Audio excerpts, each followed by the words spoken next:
Here we have a pre-owned 2024 Mitsubishi Mirage. This one comes in the ES trim level. Sapphire blue metallic is the paint, and then we have black fabric interior. The powertrain consists of a 1.2-liter naturally aspirated 3-cylinder engine that's mated to a continuously variable transmission. Almost 19,000 miles on this one in particular. Now, front end here, we do get our halogen headlamps. And I will say, I love the blue. And honestly, not a bad looking car on the front for this to be a base model Mitsubishi Mirage. These are going to be 14-inch steel wheels with wheel covers on them.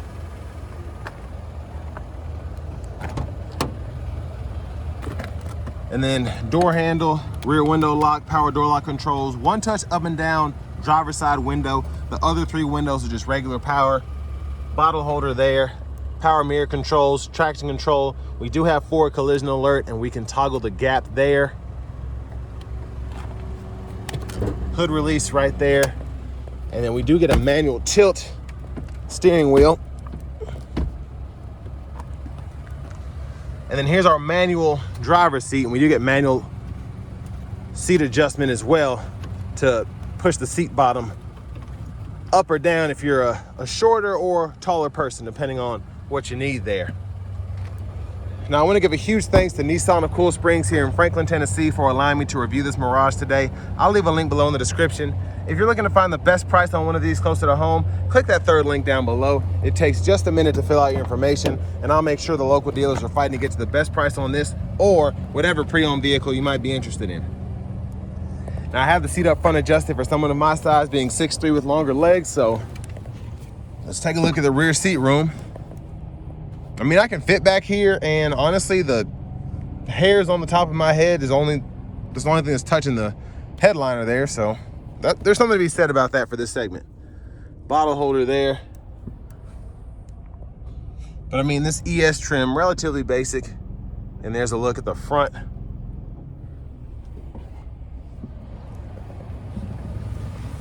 And then you do have child locks on either door, so you can lock, unlock there.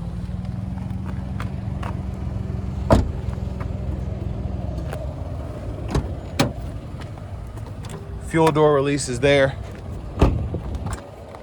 And this will take regular just fine. You can get up to 39 miles per gallon on the highway, I believe. And there's a look at the back end of the car here. A look underneath.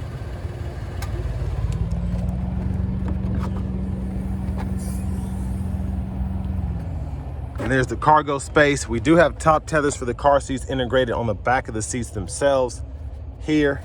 And you can pull this latch on either side, and you can release the seats, and they'll fold flat if the seats are up far enough. You got to be a pretty short person to get that on the driver's side, though. Passenger side will be a bit easier, I think. And if you lift this up here, you do have a spare tire underneath.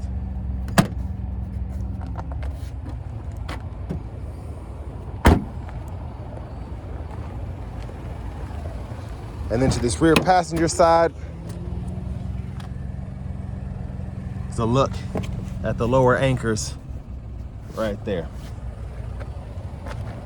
But I mean, these cars are known to just be basic transportation, inexpensive, cheap to run, cheap to maintain, so that's what you get here. Now, 4-way manual front passenger seat, glove compartment,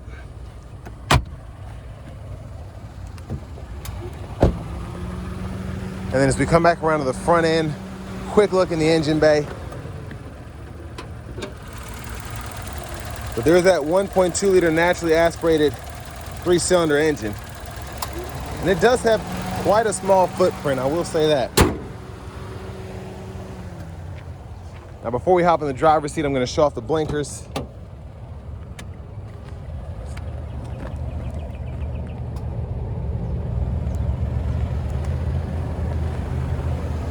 Now, it is nice we have a side marker there.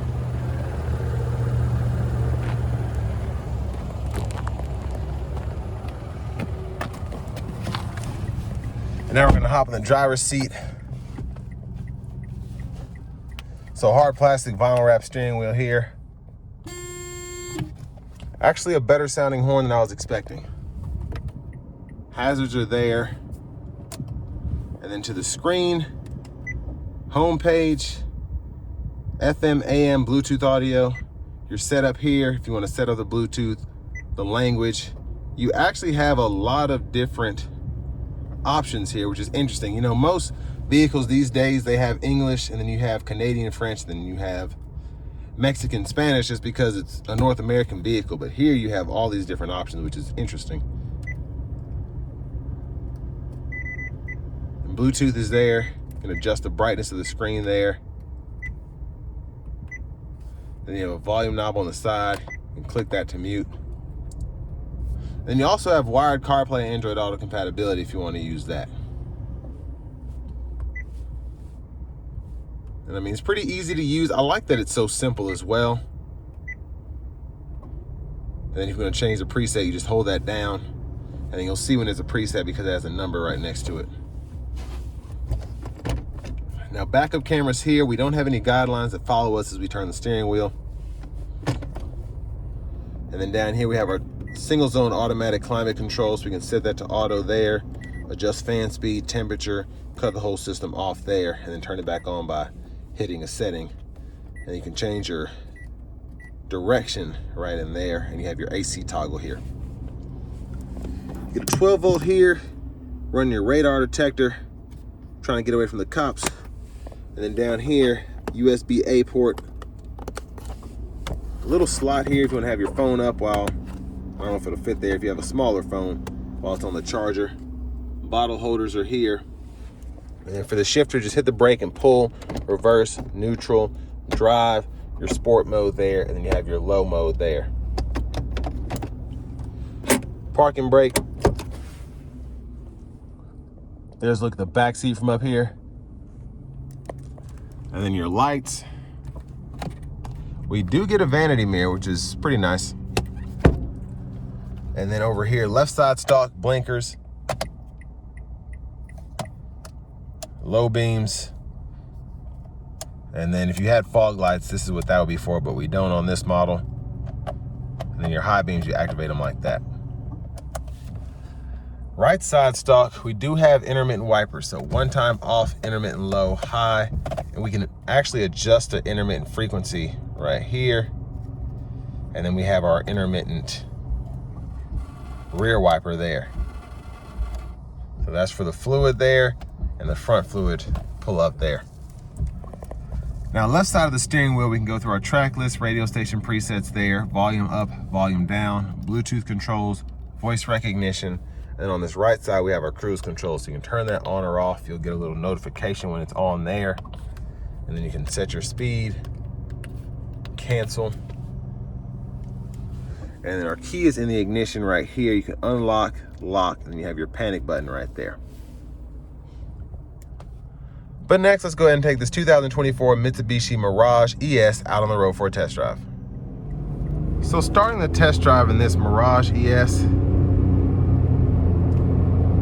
the CVT is supposed to help with your fuel economy, but it also helps with your pull with something like this. It just keeps you from having to deal with shift points. And, you know, the car isn't quick, but for it to have 76 horsepower, I think it gets up to speed pretty nicely. Now I'm going to put into the sport mode and see how that changes things.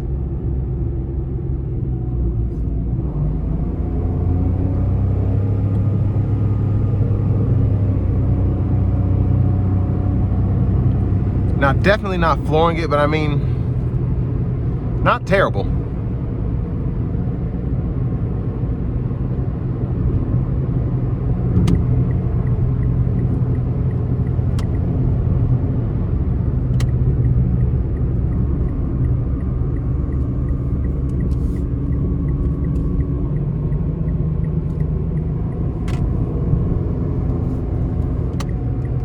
Now, I have it in sport mode, so I'm going to give it a slight pull getting on the interstate here. Do have a little bit of room, thank goodness.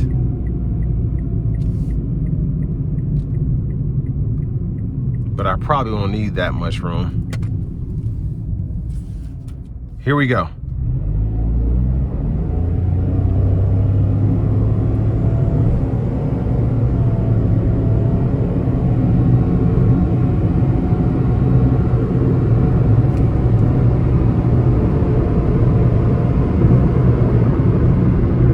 So not bad.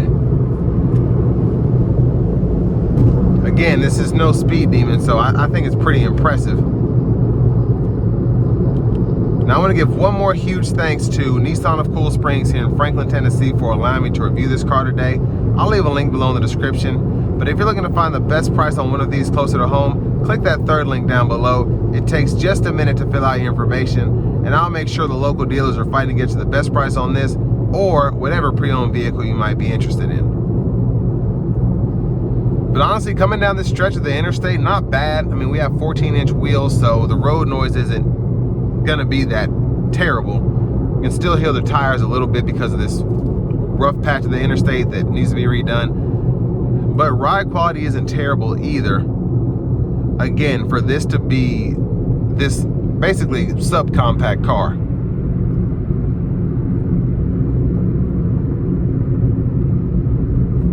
And I mean, this will probably get smoked by a Prius, but when it comes to like practical transportation, especially if it's just you're trying to keep costs as low as possible, this is a good way to do that.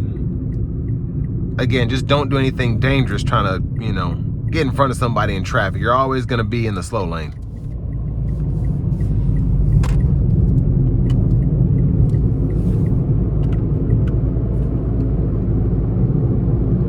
Now, in terms of what you get for the money here, I think this is a solid bargain if you're looking for something that is under 16 grand, less than 20,000 miles on it, relatively just inexpensive overall. It's not fun to drive, it's not anything special, but it is practical transportation, and it's what you expect from a Mitsubishi Mirage.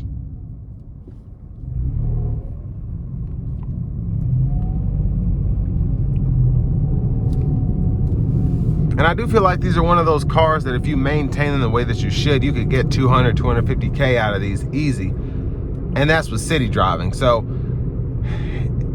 again, it just, it's not for everybody.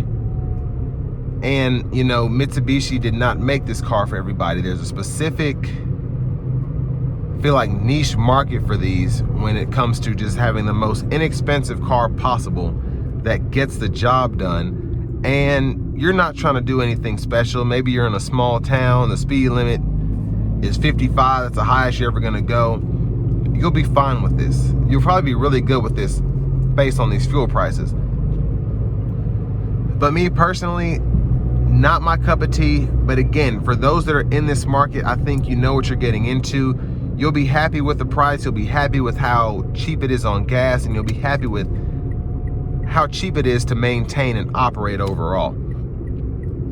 Now, I definitely recommend finding a good mechanic as opposed to going to the dealer with these, because prices, especially the dealership, they can creep up even on a car like this, but